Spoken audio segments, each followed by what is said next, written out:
നമുക്ക് കുറച്ചെങ്കിലും നല്ല ഭക്ഷണം കഴിക്കണമെങ്കിൽ നമ്മളെന്തെങ്കിലും അധ്വാനിച്ചാലേ പറ്റുള്ളൂ. ഉണ്ടോ? കുട്ടികളായാലും അവർ അധ്വാനിക്കട്ടെ.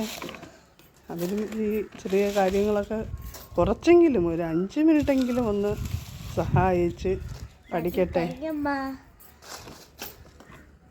എന്നാലേ നമുക്ക് പുറത്തുനിന്ന് ആഹാരം വാങ്ങിയേ പറ്റുള്ളൂ, പുറത്തുള്ള ആഹാരങ്ങൾ കഴിച്ചേ പറ്റുള്ളൂ. എന്നാലും നമ്മളെ കൊണ്ട് പറ്റുന്നത് എന്താണെന്ന് വെച്ചാൽ നമുക്ക് ചെയ്യാം. കുറച്ച് പച്ചക്കറിയെങ്കിലും അത്യാവശ്യം. മുളകാണ് ഏറ്റവും കൂടുതൽ.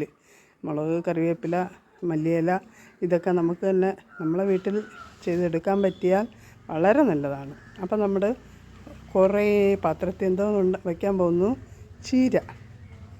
കുറേ എണ്ണം നിറച്ച് ചീര നടാൻ പോകുന്നു. അപ്പം അതിന് ഇതാ പൊന്നുകുട്ടിയും കൂടെ വന്നിരുന്ന് കുറച്ച് ഇതെങ്കിലും ഒന്ന് കരിയിലെങ്കിലും നിറച്ച് തരാൻ പറഞ്ഞു. അങ്ങനെ വന്നിരിക്കുക. ഉണ്ടോ? വേഗം ബാക്കിയെല്ലാം കൂടെ എടുക്ക്. അപ്പോൾ നമ്മളുടെ ചീര നടാനുള്ള എല്ലാ സാധനങ്ങളും റെഡി ആയിട്ടുണ്ട്. ഇതിലിനി മണ്ണും വളമൊക്കെ ഇടണ്ടേ?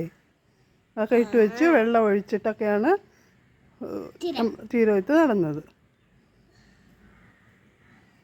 എനിക്ക് ചീര നടാനുള്ള പാട്ട് പഠിച്ചിട്ടുണ്ട്. നീളത്തിൽ തുടങ്ങിയിട്ട് വട്ടത്തിൽ കൊഴുകത്തി അങ്ങനെ അടച്ച്. നമുക്ക് ചീരയെ കുറച്ചൊരു കുട്ടിപ്പാട്ടേക്കാം അല്ലേ?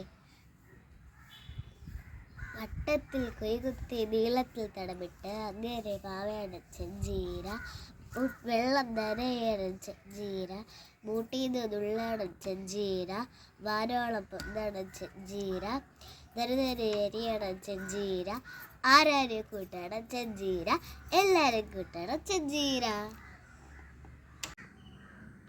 നമ്മുടെ ചീര കുട്ടികളൊക്കെ കുറച്ച് വളർന്നു വരുന്നുണ്ട്. മക്കളാണ് ചീര പായത്. അപ്പോൾ അവർ കുറേശ്ശായിട്ട് ഇട്ട് കൊടുത്തിട്ടുള്ളൂ. കണ്ടോ? ഇതുണ്ടോ? ഉണ്ടോ? എല്ലാം പൊടിച്ച് വരുന്നുണ്ട്.